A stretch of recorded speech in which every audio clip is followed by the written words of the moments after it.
It's my birthday. It's my birthday. Oh, yeah, today is my birthday. I'm so excited that you're listening to this episode today because it is a privilege to be aging. And I knew I had to bring in a very special guest for today's episode. And yeah, but before I do that, I just want to share that I'm so grateful for another year. I'm so grateful for never stop gaining wisdom in my life and always be learning and becoming the best version of myself. And this year, I've invested in a new kind of coach, a coach that allows me to go deeper into my blueprint, into my human design, and my own energy.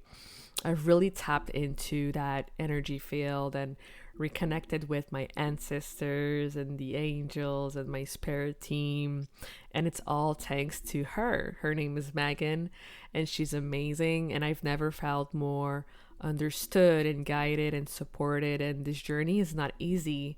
And it's all about getting that support and unlearning all the conditioning that are keeping you stuck so you can move forward in alignment.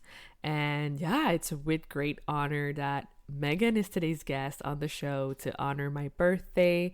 She's an amazing spiritual business coach, money mentor, human design guide, and she's really heart centered in finding and helping you find your alignment with your purpose and your passion.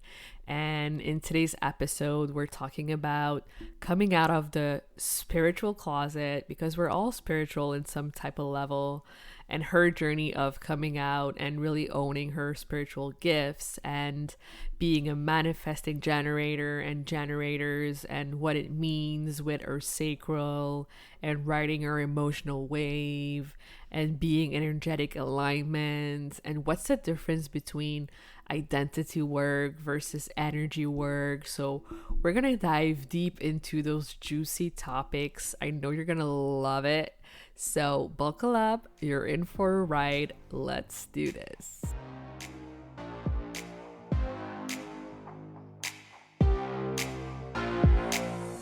Welcome to the Powerful Female Leaders Podcast. I'm your host, Anna Patricia Bourgeois, certified business coach.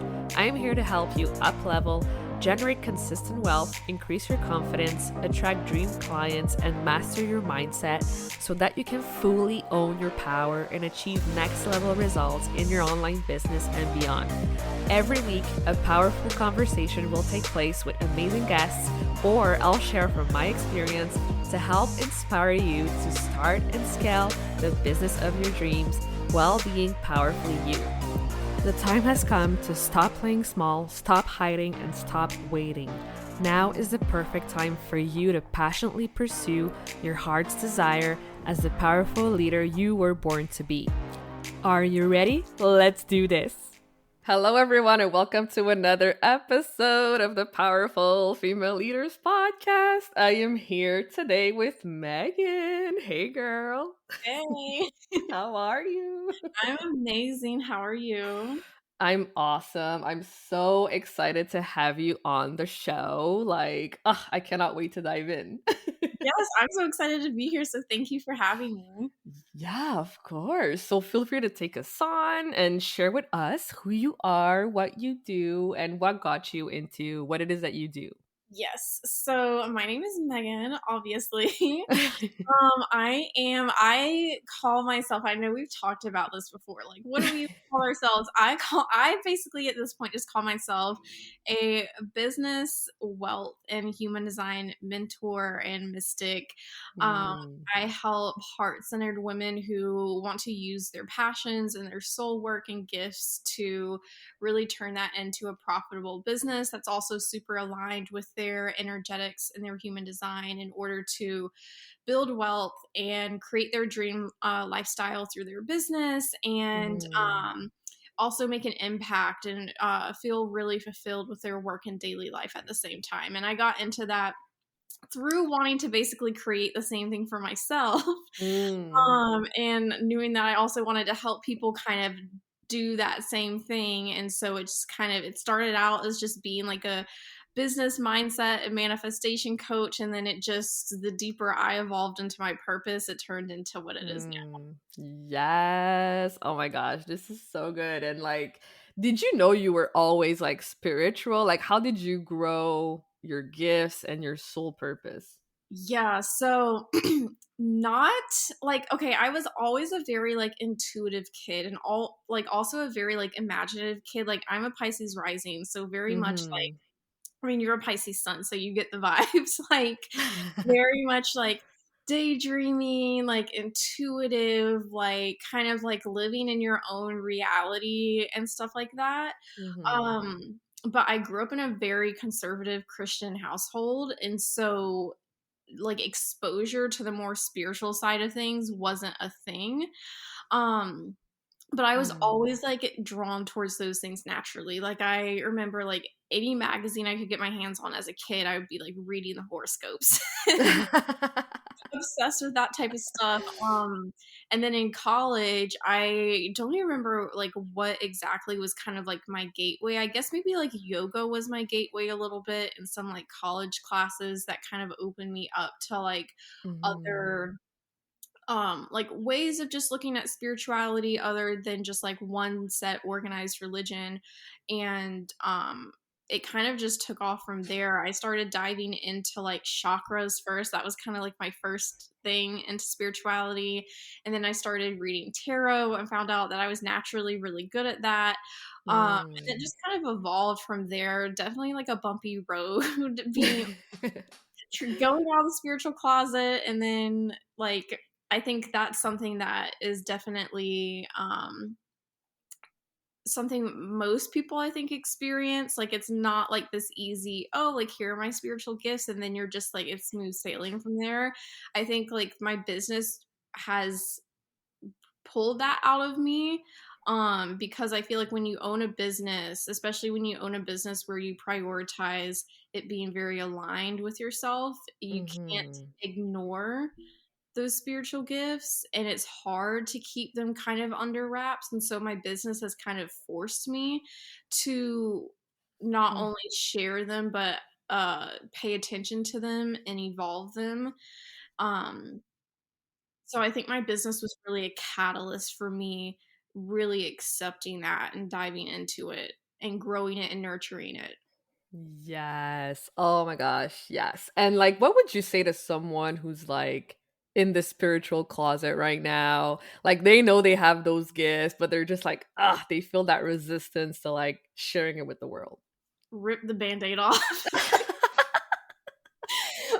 Like seriously though, like I remember when I first like because I felt like for me when I started out and I would call myself like a business mindset manifestation coach, like I was kind of talking about like still manifestation stuff, but very much like it didn't get to like the woo woo part of things yet. It was Mm. kind of like, oh, this girl just believes in like positive thinking and mindset and stuff like that. And then I decided one day I was just gonna like start sharing some of the things that I do in my own spiritual practice. And I remember like the way I kind of like came out of the spiritual closet, I guess, was posting like one of my tarot cards on my Instagram stories, and my mom like flipped Yes. out. But it's like, and I like didn't hear the end of it for like a year, and eventually my mom kind of like gave up. Um, but like it really is like ripping the band-aid off. And like I've definitely like even still like I've gone through like as I kind of like I guess share more of my Mm-hmm. spiritual gifts, I've gone through situations where other people haven't understood it still and use their judgment or lack of understanding or lack of just their Mm. truth to Mm-hmm.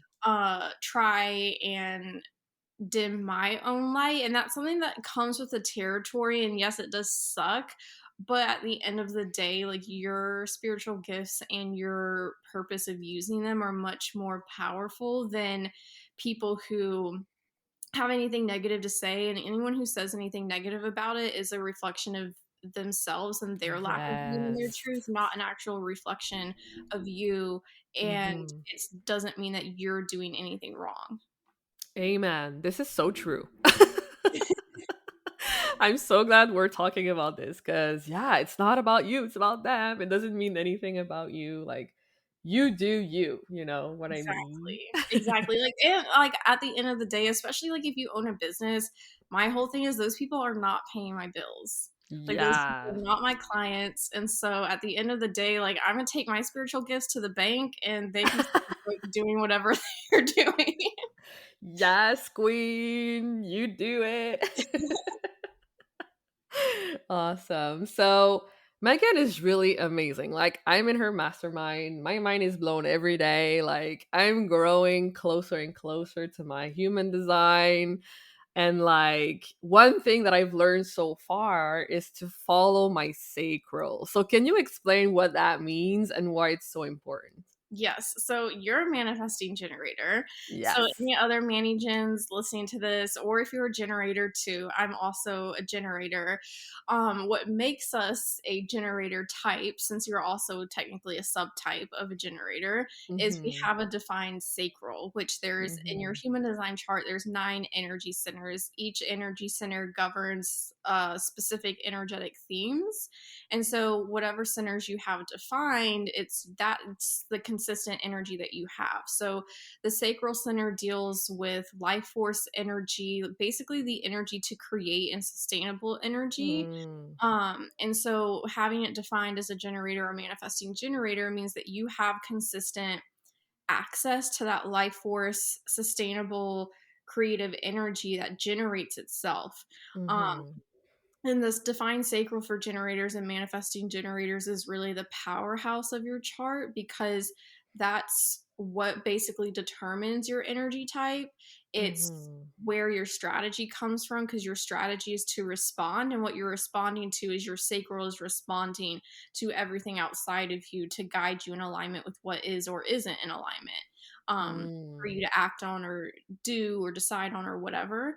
Um, and so following your sacral is basically like one, obviously using your strategy, which Mhm. we're using our strategy all the time. Like I know sometimes depending on where you look up your human design chart, if you are a generator or manifesting generator, some uh platforms will say wait to respond, Mhm. which sounds very passive, but the truth is our sacral is always responding because your aura is enveloping or magnetic, meaning it's always drawing in everything to you for your sacral to Mhm. respond to. And basically, you like mutate what you draw in to like spit back out something different.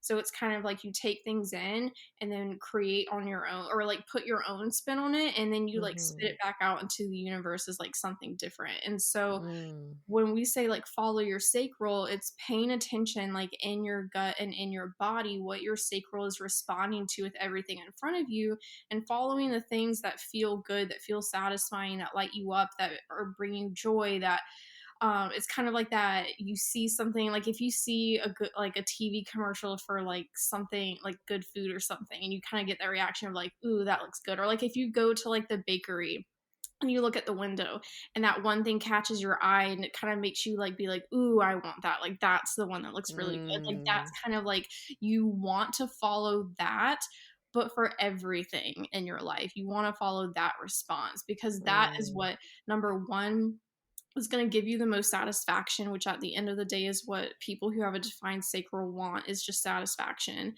It's Mm. two, going to make your energy more magnetic because the only way you can sustain that sustainable energy and generate your own energy as a defined sacral is to do the things that light you up, because then that just fuels your energy and makes you more magnetic, which makes it easier for you to draw in more things that are going to satisfy you and manifest easier ultimately. um and two, it Mhm. leads you towards what is going to be in the highest level of alignment for you on your path of least resistance. Mm, yeah. So would you say we are meant to feel good and feel joy all the time, or is there place for duality in human design? I mean, there's a place for duality in everything in life because that's Mhm. just a universal experience and a human experience. Mhm. And there's definitely like different parts of your chart too can influence that. So, for Mm. example, like you and me are both emotional. emotionals Yes. with defined sacral, so we still experience our emotional waves. So like for example, this past week I've kind of been in like my low emotional wave, so I've had Mm-hmm. emotions come up that are not like joyful feel good emotions, but because I know that that's another part of my human design that influences my experience, I know that it's just a duality of my experience. It's not, oh, I'm doing something wrong or I'm out of alignment. And so I think it's really important to understand the entirety of your chart and how it might affect things, but ultimately outside of things like your emotional wave and stuff like that, like we really are meant to feel good, and I feel like we can still find satisfaction even if you Mm-hmm. are an emotional generator or manifesting generator. You can still find satisfaction even when you are going through emotions in your lower emotional wave that maybe aren't the best feeling. And at the same Mm-hmm. time, as an emotional and a generator or a manifesting generator, allowing yourself to create space for your emotions when you are in a low point of your emotional wave actually helps you stay in alignment and Mm. helps you generate more energy. Because as emotionals, if we suppress that, then we're actually draining our energy and we're not in alignment. Girl, I feel so validated right now because I've been called so emotional all my life. I'm like, yeah, I am. Girl, I'm like the drama. I'm like queen of being like an emotional drama queen. So that's basically what I tell all emotionals. Like when your emotional wave crashes, like you are dramatic. AF. Yeah. And Yeah. that's AF. Yeah. because so Okay, I so get it. yeah. So if you're listening to this and you're like, what the hell are they talking about? How can I learn more about my human design? You gotta book a human design reading with Megan because she's a Yes. genius. And I will give you, so whenever I do podcast episodes where I talk about human design, I give the podcast a 10% off discount link for human design reading. So I'll Amazing. give you that. Awesome. Yeah. So the other thing that I found really interesting is, the energy work versus the identity work, because we talk a lot about like being intentional with your energy, going inwards and shifting our thoughts and our beliefs. So how does the identity work comes into the energy work, or is it separate? I say that they're two different things, but they obviously can go together. Of course, like you could only Mhm. focus on one and not have the other one, and then it would seem separate. But ultimately, like these two types of work should go together, because I think a huge thing that doesn't get talked about enough, at least not publicly, in the Mhm. spiritual, energetic manifestation space online, is the importance of identity work. And this is why I think a lot of people get stuck in what I call emergency manifestation mode, where Mm. they build the habits and routines for a period of time in order to get to a certain state of being, manifest a certain outcome, hit a certain milestone. But once they hit it or achieve the thing, then they don't maintain the routines or the action steps or the energetic alignment or habits or Mm. whatever. And so they get the goal, and then it could be instantly, it could be a month, it takes like a month for that energy to dwindle down or something, but at some point they kind of drop the energetic ball, so to speak, and then it's like Mm. they're starting all over from the same place. And so they're constantly going through the cycle of doing these things to try and manifest something. They manifest it, and then they like don't continue doing those things, and then all of a sudden things start to go down, and then they have to like do the stuff again. And it's because Mhm. you're not becoming the type of person who already is the type of person who manifests these things and just has these habits no matter what. Mm. And I think that's the biggest difference. And I used to be stuck in this all the time too. So I definitely know it. Um, and so I think that when you really focus on becoming with your identity, the person who, has whatever it is, like for example, I see this a lot in business. People are operating from the identity in their business that they're still trying to figure things out, and they're still Mm. trying to get consistent clients, and they're still trying to make money consistently, and there's still something to always work on, instead of operating from the identity of I am, a highly paid, highly valued, highly in demand CEO who's Mm. running a successful business, who, I'm not saying you need to like have all your shit together, but like who has, who like who holds that energy and like shows up in that energy, and not showing up every day as if like she's trying to get to this certain next Mm. milestone, and she's doing all these things because she needs to get to this next milestone because she still doesn't have consistent clients, or she still doesn't have consistent income and all this other stuff. And so when Mm. you're operating from those old identities, that's always going to be the experience or the reality that you think you're in, even if it's not really the reality that you're in. Because we kind of Mm. talked about this yesterday too. Mhm. Like sometimes we create problems when we don't have a problem. And that keeps Yeah. us stuck in old identities. And the reason why it's hard for people when they reach certain milestones or manifestations and it's hard for them to maintain it is because they're trying to normalize a higher level reality or timeline, but from an old identity where that timeline can't exist. And so Mm. you need to really like become the person who, like, your identity is like, X, Y, and Z is normal for me, and that's your expectations, and that's who you are. Um, in order for Mhm. those like transformations and manifestations and milestones to become permanent and just a normal experience for you. Oh my god. This is so good.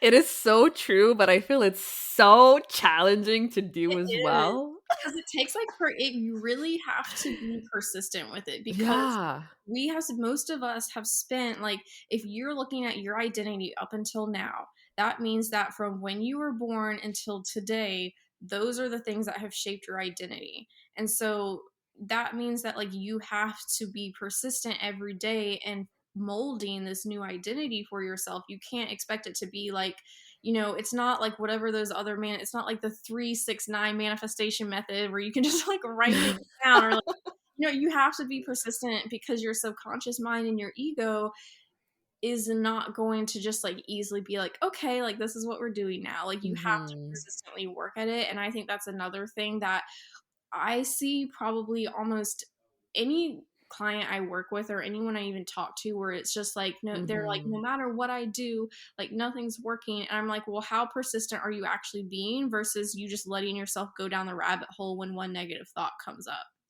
And it's usually Mm. people aren't being persistent enough, and they let their external reality trigger them to backslide into their old identities and habits and thought patterns. Spitting straight facts right here, folks. Calling everyone out. I know there's someone listening that's like, damn it. That's I love it. Oh my gosh. So, what would you say, like, for you, what does it mean to be a powerful leader? I think powerful leadership starts with powerful self leadership and embodiment. Mm. Because I think your leadership can only be so impactful if you're not also looking at yourself and leading yourself how you would lead other people. Yeah. So you gotta walk the talk. Yeah, I feel like, I mean, there are people that can definitely like BS their way through Mhm. leadership, but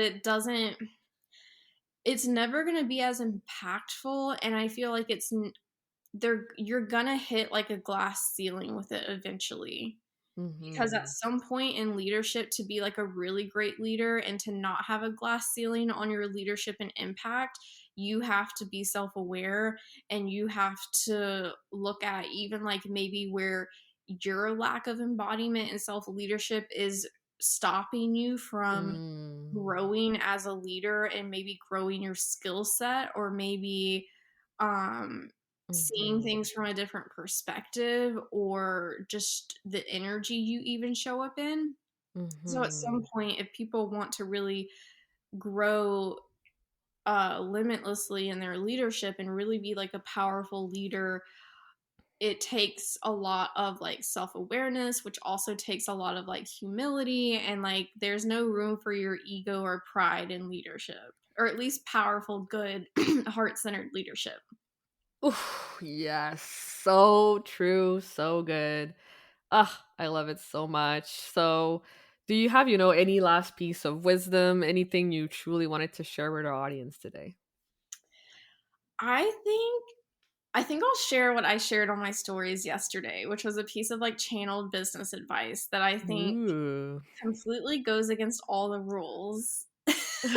Also very freeing because it means you can just do whatever, which is there are no rules and nothing Mm-hmm. is permanent, nothing lasts forever, not even in business. So Mm-hmm. just do what you feel called to do in the moment and go Mm-hmm. with it, kind of like following the sacral, and things will unfold in a much more magical way than trying to follow rules and trying to follow whatever 5-step plan you've created or 5-year plan that you've created for yourself in business.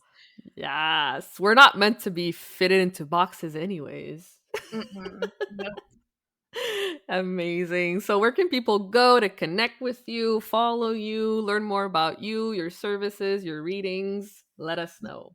Yeah, so all of my stuff, all my good stuff is on my Instagram at Meaghan Senn. I have so much content on there, just like free stuff. And my link in bio has the links to all of my different offers, where you can check out my readings, my master classes, my mastermind coaching, whatever. I also have a free challenge on there for you to actually become your higher self through your daily habits. It's called Thrive Mm. 35, and a free daily manifestation EFT tapping on there as well if you want to get into some freebies.